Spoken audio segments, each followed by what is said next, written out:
what's up guys, welcome back to another video. This is a reaction to how Russian military logistics can't compete with the USA.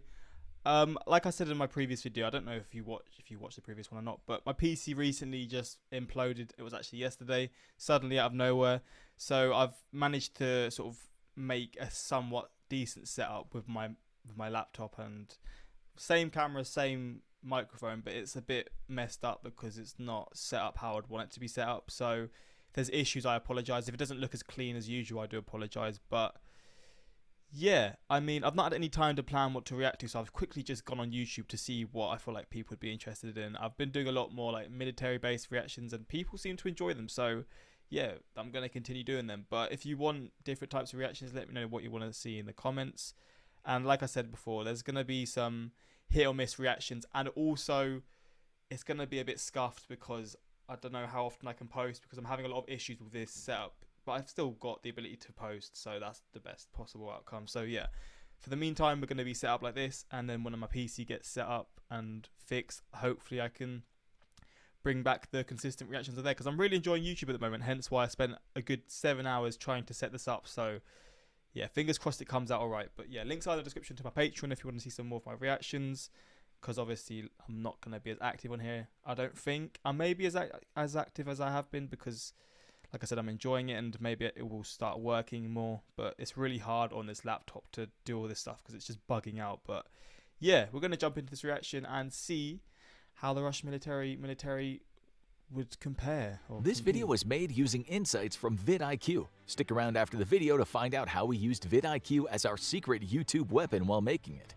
One of the best indicators of how effective a military is good logistics. After all, it does not matter how far a weapon can shoot, how fast it can go, or how many soldiers you can put into the field if they cannot be supplied, rearmed, and taken care of properly. The U.S. military has mastered the art of logistics. With a huge domestic industrial base combined with overseas basing, pre-positioning, and forward-deployed replenishment capabilities, the U.S. can sustain combat operations anytime, anywhere. Such logistics prowess has been shown by the U.S. fighting a two-front war half the world away for almost 20 years. Russia, on the other hand, has experienced logistics woes during its invasion of Ukraine. Media and military pundits have frequently bashed the Russian army's poor logistics, but they've yet to really explain why their logistics are so bad. Until now. Before we deep dive into how Russian logistics cannot compare to the U.S. military, Russia has not done everything wrong. One forward-thinking innovation the Russian military has made is choosing smaller vehicles. For example, their primary main battle tanks like the T-72, T-80, and T-90 are about 10 feet shorter and 20 tons lighter than the M1 Abrams. Putting the effectiveness of each tank aside, purely from a logistics perspective, this has an advantage. Shorter tanks take up less room inside ships. Lighter tanks also use less fuel when shipping them, and they also make for speedier transport. The Russian Navy has also set itself up for sea access. At the end of World War II, what was formerly known as East... I've always been so... This place has always baffled me. Kaliningrad, it's not part of mainland Russia, but it's a part of Russia. I don't know if it was part of... He's probably going to explain now if it was part of Lithuania or Poland and they just took it for themselves. But other people who live here, do they speak Russian? Like, is it the same? I don't know, it's just such a weird concept. Prussia got broken up and mostly absorbed into Poland. However, a tiny sliver of it went to Russia, known as the Kaliningrad Enclave. This tiny portion of Russian territory is crucial in giving Russia year-round access to a warm water port. This is because ports like St. Petersburg or Archangel freeze over during winter, preventing the deployment of ships and submarines. Because Russia desires more warm water ports, this was one of their primary motivations for involvement in Syria. Due to their assistance, Russia obtained perpetual basing rights to Latakia on Syria's Mediterranean coast. Capturing the port of Sevastopol was also a significant factor in the 2014 invasion of Crimea. Because of Russia's need for a more desirable port on the Black Sea, Russia aimed to retake what used to be one of the Soviet Union's primary ports. Due to its steep decline from the port to the sea floor, Sevastopol has been favored as a submarine base for decades and serves as a major logistics hub. But of course, Russia has had to violate international law to get Sevastopol, putting the benefits of their generally lighter combat vehicles and aggressive stance at getting warm water ports aside. Russia's military as a whole has failed. Also, I find it funny how it's considered warm water port because it's still in a very cold area of Europe. But I guess it goes to show how cold, and obviously St. Petersburg is right up, so the water there is freezing. But even this war, or isn't like warm, but I guess in comparison, it's not even close. But The still, land, the sea, and in the air to provide adequate support for forward deployed units. The most obvious example of Russian failures has been its total lack of sea and airlift capacity. In 1992, just after the dissolution of the Soviet Union, the Russian Air Force had about 500 planes with a combined lift capacity of nearly 30,000 tons. Additionally, the Russian Navy operated about 80 amphibious and logistics ships with enough room to fit over 600 tanks.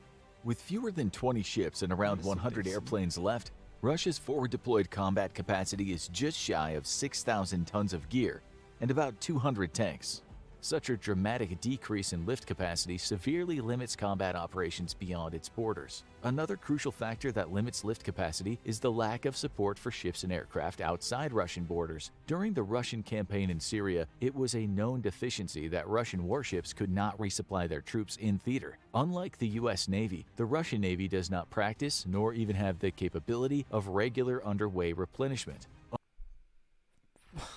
for a country that wants to insert its power and to be seen as the most powerful in the world and control or whatever it is, it's interesting how they don't do certain things that I would feel like most militaries would be considering the most basic of things, not training or whatever for certain scenarios. The Navy does not practice nor even have the capability or practice for, like, whatever of regular underway replenishment. Underway replenishment is a method of refueling and re-equipping ships at sea, spearheaded by the U.S. Navy during the First World War. In underway replenishment operations, U.S. Navy and NATO vessels come alongside at distances of about 180 feet from the oiler. One vessel will shoot shot lines over to the other and bring the spawn wire and in-haul out-haul lines over. These then connect the ship to pump fuel and slide pallets of food, parts, supplies, and ammunition between the ships. Though the That is the weirdest thing. I never knew that was a thing. Navy had limited capacity for refueling operations and no capacity for taking stores during missions, the Russian Navy has abandoned even trying anymore. Though every U.S. Navy ship regularly conducts underway replenishment, Russian ships do not. Instead, they have to waste time and money pulling into ports to refuel, rearm, and re-equip. The Russian Air Force does not fare much better. Because Russia alienates most of the world, few countries will afford them overflight rights. Overflight is the permission that military planes have to obtain from any country they fly through. If a country says no, that aircraft has to divert to a route that takes them through airspace they are allowed in. Thanks to the NATO alliance and friendly relations the U.S. has with most of the world, there are few airspaces that American aircraft are denied overflight. But for Russian planes, their friends are few and far between. Because of this, Russian aircraft supporting combat operations have to take longer routes that waste time, fuel, and money. I mean, it makes sense, but I never realized that was a thing. You always hear like stories of, like, there was one maybe like a year ago. Well, there was one quite recently, but I don't know where. But I'm picturing one that happened in Turkey where they shot down a Russian plane or whatever it was, and I think it was a military plane, but I'm not 100% sure. But then there's also been cases where I feel like Russia or China, or there's just countries that have shot down. Maybe it was in Turkey that have shot down also just not student planes. Planes just for the general public, you know. So I mean, do you have to say there's a Russian airline? Do they have to have the same rules, or is it different with the airlines compared to the military? I guess it's different. Surely there's no rules around airlines where they can fly. And if more countries like Belarus permitted Russian planes to fly through their territory, Russia lacks overseas bases to support their aircraft. Unlike naval aviation, which can launch and recover on aircraft carriers, ground-based planes have to have runways. The U.S. has spent the past few decades building relationships that have allowed American aircraft basing rights around the world. The Russian Air Force does not have this luxury. Because of this, with a few exceptions such as Syria and Belarus, Russian aircraft would have nowhere to land unless Russian troops secured overseas bases by force. Syria and Belarus. Belarus makes sense because Belarus is pretty much run by Russia. I mean, it is. But Syria, that's a strange location, but I guess they've got to find somewhere. Another crucial factor to consider is the over-reliance of the Russian army on railways for transportation. Because Russia is so large, with huge territories of virtual wasteland, their military relies more heavily on rail systems than any other European country. The Russians adopted this strategy because during the Cold War they set up most of the USSR and Warsaw Pact countries with a standard wide-gauge track. They did this so in the event of a war they'd always have plenty of railheads to disembark supplies, so they would not have to travel too far to forward units. But this logic has a few major flaws. Firstly, the Russians must assume that they'll always control a large majority of their vital rail hubs. Secondly, because of their over-reliance on rail, the logistics units meant to support forward-deployed units pale in comparison to US and NATO units. On average, Western militaries have 3 to 4 times the number of logistics personnel as Russia does for servicing equivalent-sized units. Because Russia has not been able to take many population centers, they're stranded in a sort of logistical desert in Ukraine. With no railheads to draw supplies from, the few logistics troops left have to service forward-deployed units in massive truck convoys that depart from the closest rail hubs Russia does control. Usually, these convoys have to leave from Russia or Belarusian territory. Once on the road, these convoys suffer constant attacks from Ukrainian drones and artillery strikes. Additionally, because of the Russian policy of treating its draftees, these often unmotivated, poorly trained, and even more poorly led soldiers are left to service the trucks and vehicles that keep the army supplied. Because of the backwardness, corruption, and hazing in the conscript system, little to no maintenance gets done on these vehicles, which cause a large number of them to be lost before Ukraine can even take a shot at them. It's just mental how the corruption, the way of like the political system in Russia leads into the military, which is one thing you'd just assume they really care about. Again, it's all about them wanting to have power and stuff, but you're not even caring for the minor things or the simplest things for the military. Like, I don't get it. It's such a... Putin is so strange. I'm not going to travel to Russia anytime soon, so it probably doesn't matter, but it's so strange. And the way the whole political system there leads to this sort of stuff, it's just weird, man. The corruption, all this sort of stuff. How do you want to control all these places if you can't even do all these things? Just how bad Russian logistics are at supporting faraway campaigns was studied extensively in a RAND Corporation study in 2020. The RAND Corporation is one of America's oldest and largest military think tanks, and both congressional and military officials frequently cite their reports. According to RAND's own war games, the Russian military would have extreme difficulty supporting formations of troops beyond a brigade level past the borders of Ukraine, Poland, and the Baltics. For any campaigns past Eastern Europe, it's been estimated that Russia could not support units larger than a battalion level. To put these numbers into perspective, a battalion, depending on the military, has around 1,000 soldiers, and a brigade usually has several thousand soldiers. This means that anything outside Russia's borders, their military can only ensure battalion-sized units are fully manned, equipped, and supplied. Such a finding has come true in Ukraine, where large Russian formations frequently ran out of fuel, food, water, and ammunition. Why Russia has had a hard time supporting forces outside its borders is not only due to nations not granting them basing rights or their inability to replenish at sea, their own system works against them. In the Russian military, conscripts have always made up most of the fighting force. However, the disastrous wars in Chechnya turned public opinion against the government for deploying conscript soldiers in frontline positions. During those wars, recently conscripted men were rushed to the front, and thousands of Russian men died because their government did not care to train them properly. So messed up, man. Like, when you actually think about it, like, Russia gets such a bad rep because of the people in charge, like the people at the top, but these are everyday people, right? They're just living their lives, and they're being forced into this stuff, and they can't really fight back because you're going to be imprisoned or whatever, and you don't want to be imprisoned anywhere, but for like places like Russia, it's going to be even more brutal for you. It's just horrible. It's so messed up in so many ways. Like, mate. Because of public not even training people. Like, what the outrage over conscript casualties in Chechnya, the Duma also passed legislation that made sending conscripts into combat outside Russian borders illegal. Because of this constraint, Russian commanders have difficulty properly manning their battalion tactical groups. Legal constraints before the 2022 invasion saw commanders scrambling to properly man units in time for out-of-area deployments. Oftentimes, soldiers from units in the Far East would have to be brought in to man units in western or southern Russia, preparing to deploy to Donbass or Syria. Because of this dilemma, it's now obvious that part of the reason Putin rushed to annex parts of Ukraine he controlled was so he had the legal basis for sending hundreds of thousands of conscripts he planned to enlist to the front line. Conscription also hurts Russian logistics because before the invasion, the policy was that conscripts had to primarily serve in support roles. Russian officials gave positions like mechanics, supply clerks, and all the other support roles to conscripts. Taking mechanics as an example, these troops serve a vital function not just in the serving military, but in maintaining stored equipment that, if not taken seriously, can have disastrous effects. In the U.S. military, planes, tanks, ships, and vehicles held in storage receive routine maintenance, whether provided by contractors or reserve personnel. The U.S. military ensures that equipment held in long-term storage is available for immediate use, if the military ever needs it. The Russian military doesn't work the same way. In principle, Russia also maintains its vast Cold War stockpile of equipment. However, the war in Ukraine has shown that old habits die hard. During the Soviet era, it was common practice to make conscripts maintain and clean equipment. Volunteer soldiers saw these kinds of jobs as beneath them and forced the men who did not want to be there to do it. Of course, this led to work that was done poorly, if done at all. Another way that stored vehicles were improperly maintained was greedy army officers looking to line their pockets. Because Soviet equipment is among the most common gear in a lot of countries' militaries, spare parts are in high demand.